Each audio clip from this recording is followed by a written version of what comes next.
fútbol, que tenemos 4 o 5 horas de fútbol diarias de 9 a 5 de la tarde, en una modalidad de externos y también en internos. Cuando no están en la cancha de fútbol están recibiendo valores. Siempre manejamos el partido a nuestro antojo. Eso lo conseguimos mejorando muchísimo la técnica, muchísimos aspectos de la técnica.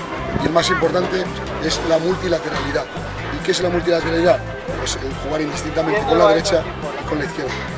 El ser dominantes con una pierna y con la otra. Y esos son los trabajos que impartimos en Campus Experience Fundación Real Madrid.